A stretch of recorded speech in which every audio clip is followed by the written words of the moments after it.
On démarre cette revue des titres avec le quotidien de service public Le Soleil à la une. Le lancement des travaux de la cité administrative. 15 ministères à délocaliser à Diamniadio.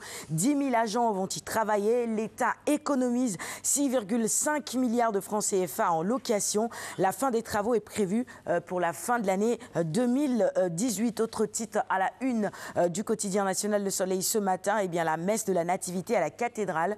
Monseigneur Benjamin Diagne invite les chrétiens à plus de piété.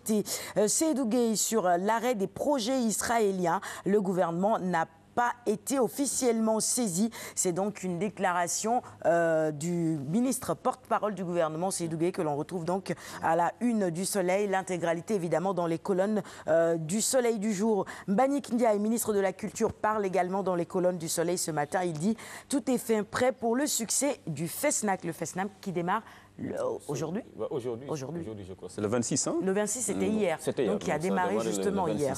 Allez, on poursuit maintenant avec la retro 2016 du quotidien Le Soleil.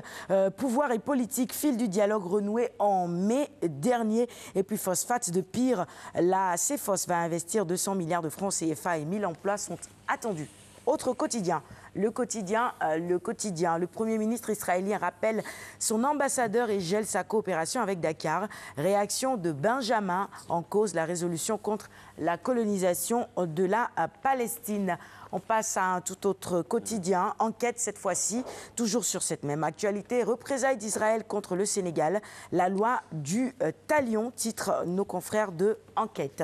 On poursuit avec l'Observateur avant de revenir sur ce sujet avec toi, Alioune Badara Kane. Entretien avec le directeur général du port autonome de Dakar. Cher Kanté lève le voile du port. Entretien donc à lire en exclusivité dans les colonnes de l'Observateur de ce jour. La Tribune, de grosses têtes visées par la CREI, traque des fonctionnaires milliardaires. C'est ce que nous annoncent ce matin nos confrères de la Tribune. Et à la une de Vox Populi, eh bien, derrière les récents conflits des mosquées, cohabitation mouvementée entre salafistes et confréries. Nous poursuivons la revue des titres maintenant avec 24 heures info, quotidien d'information générale. Fournisseur d'accès à Internet au Sénégal, magouille à haut débit, le bluff de l'appel à candidature. Il faut dire donc que c'est une analyse que nous proposent ce matin nos confrères de 24 heures info à la une dans les colonnes justement de leur quotidien. On poursuit avec Libération. Retrait de sa licence d'importation d'hydrocarbures raffinés. Comment l'État a serré Itoc. La une de Direct Info. Installation de barreaux le 19 janvier à Banjul. Les chefs d'État de la CEDEAO exigent que l'armée sénégalaise assure la sécurité. Et puis Yahya Jammeh introuvable depuis 4 jours. Que mijote-t-il? C'est une interrogation qui barre également la une de Direct Info ce matin. Les quotidiens spécialisés en sport. Stade pour démarrer Cannes 2017. Liste des Lions pour le Gabon. CEV et Mbang dans la présélection. On termine cette revue des titres avec Sunyulamb, quotidien spécialisé en lutte traditionnelle. Beau cadeau de Noël d'Assane Diaye, Zosite, enfin conclu à 50 millions de francs CFA.